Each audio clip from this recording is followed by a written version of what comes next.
suis artiste, depuis maintenant 25 ans à peu près, depuis que je suis sorti de... J'ai fait une école d'art à Clermont-Ferrand.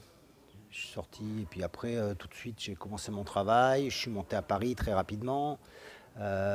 Puis j'ai essayé de faire mon trou petit à petit. Le travail a évolué avec le temps. Au départ, plutôt de la peinture, c'était la formation que j'ai eue.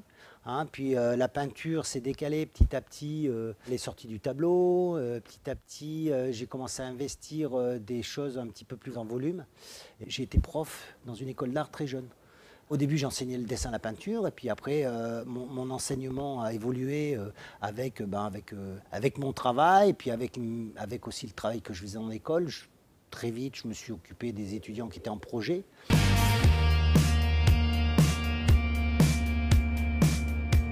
Ma culture artistique, elle vient du minimal américain, avec comme une des têtes de pont, Donald Judd, quoi. Et puis petit à petit, mon intérêt pour les objets est devenu de plus en plus précis.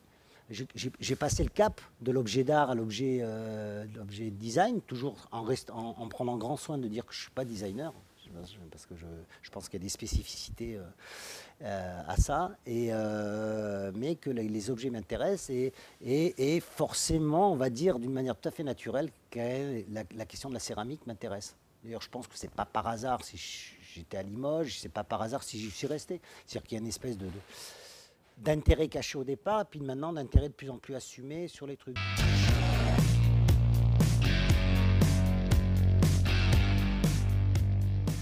Un collègue de l'école qui a vu le concours et qui m'a dit, ce concours-là, il est fait pour toi à cause du jeu, parce que le thème c'était le jeu, et que dans tout mon travail, la question de la manipulation est présente. C'est-à-dire que je fais des pièces, moi souvent, la plupart des pièces que je fais, c'est des pièces qui permettent aux autres, que les autres peuvent s'approprier pour les réinterpréter. Le défi de dire on va faire un jeu en porcelaine, je trouvais ça intéressant. Après, j'ai commencé à m'y mettre dedans. Et ça a été, c'était l'enfer, quoi, parce qu'en fait, vous pouvez imaginer, les formes, elles vous viennent dans la tête, vous faites plein de projets les uns derrière les autres, comme ça, vous dessinez, puis vous apercevez qu'en bois, ça serait super, que vous le feriez en résine, ça serait super, mais qu'en porcelaine, ça ne marche pas. Parce que la porcelaine, c'est hyper contraignant, quoi. Je voulais faire quelque chose qui soit vraiment, qui amène les autres à s'approprier la chose pour la manipuler. Donc je ne voulais pas faire une pièce, je voulais faire une pièce qui permette aux autres de faire des pièces. Voilà. Comme une construction. Voilà. Finalement, une fois que les formes s'évacuent les unes derrière les autres, c'est pas possible, c'est trop complexe, etc. On ne peut pas faire de forme à angle droit, etc. La porcelaine, je vous dis, c'est super contraignant.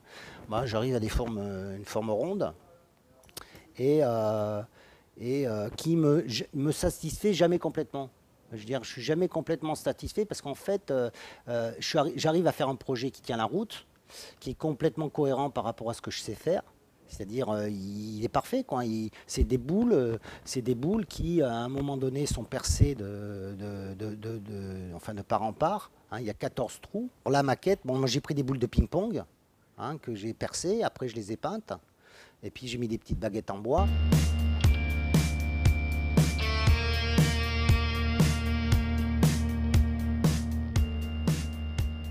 Il n'y a même pas besoin de règles, quoi. Vous voyez les baguettes, vous voyez les boules, vous voyez qu'on peut mettre les baguettes dans les boules, et puis voilà, ça y est, on commence à construire. C'est pour ça d'ailleurs que j'ai appelé le projet l'école des formes, parce que finalement, c'est en permanence, on peut faire, défaire, refaire, etc., etc. J'aime bien l'idée qu'une forme n'appartient jamais complètement à la personne qui la prend en charge, puisque de toute façon, il suffit qu'il y ait une autre personne qui arrive derrière pour la recomposer. Tout ça. Le projet devient aussi intéressant que l'objet lui-même.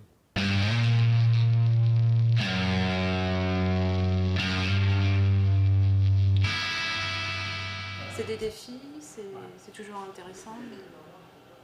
Il y a un enjeu technique, quoi, parce que c'est une association d'une idée d'artiste avec la faisabilité du projet. Rien que pour la faire tenir dans le four, donc il a fallu faire un support pour pas qu'elle roule, en fait, qu'à la cuisson elle reste déjà immobile et qu'elle puisse aussi garder sa forme bien sphérique.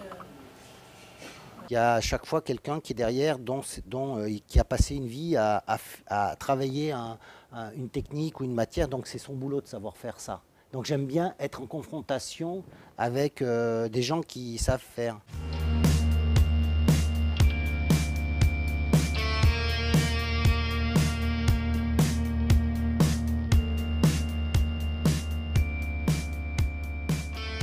Le thème du concours, c'est les jeux. Et je veux montrer que j'ai vraiment fait un jeu. Voilà. Si je dois faire quelque chose après un concours, c'est un concours, mais moi je veux vraiment que ce soit un jeu, que vraiment quand on voit la pièce, on ait tout de suite envie de se l'approprier et de se dire, ben, moi aussi j'ai envie de faire quelque chose avec, quoi. Ça, voilà. Si je fais ça, c'est bien.